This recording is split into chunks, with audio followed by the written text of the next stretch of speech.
টাকা কম থাকলে মানুষের মধ্যে কি ঢুকে? কুফর। দারিদ্র মানুষকে কাফের বানিয়ে দেয়, ঢুকে। বাংলাদেশের প্রেক্ষাপটে আপনি দেখবেন সবচেয়ে বেশি নামাজি কি রিক্সাওয়ালার আর কাজের বুয়ারা, আর যারা ইয়েতে থাকে ওই যে বস্তি থাকে তারা সবচেয়ে বড় আল্লাহওয়ালা। আপনার কথা বুঝেন না মনে হয় আমার, কিন্তু কোনো আওয়াজই তো নেই আপনাদের। ঘটনা কি? সব ক্লান্ত হয়ে গেছেন নাকি?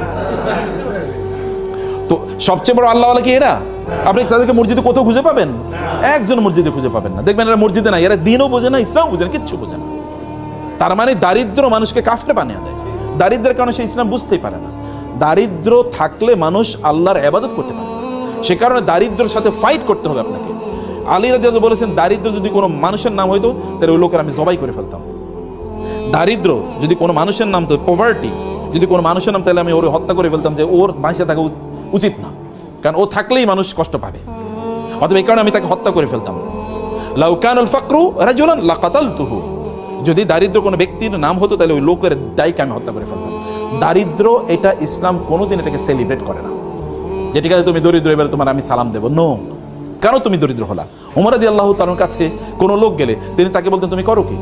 বলে কোনো কাম করি না। বলে যাও আমার কাছ থেকে সরো, যে দুনিয়ার কামও করেন আখেরাতেও কাজ করে, অথর্ব স্টুপিড, এই স্টুপিড যেন আমার সামনে না আসে। কাজ করতে হবে।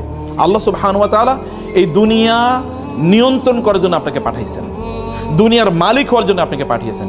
এখন আপনি দুনিয়ার মালিক হবেন না, আপনি দুনিয়ার স্লেভ হবেন। কেমন কথা? আপনি দুনিয়ার দাস না, দুনিয়ার দাস না, আপনি দুনিয়ার প্রভু, মানে আপনি দুনিয়ার লর্ড, আপনি দুনিয়ার কি মালিক। দুনিয়া আপনি নিয়ন্ত্রণ করবেন, আপনাকে মালিক হিসেবে আল্লাহ তাআলা দুনিয়া পাঠিয়েছেন।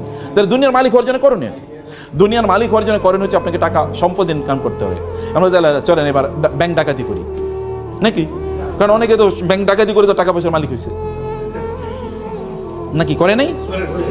আপনাকে সম্পদের মালিক হওয়ার জন্য আপনাকে করতে হবে হলো হালাল উপায়ে আপনাকে সম্পদের মালিক হওয়া লাগবে। আপনি যদি হালাল উপায়ে সম্পদের মালিক হন, তাইলে এটা আপনার ঈমানটাকে বাড়াবে, আপনার দিনদারি বাড়াবে, দিনদারি কমাবে না।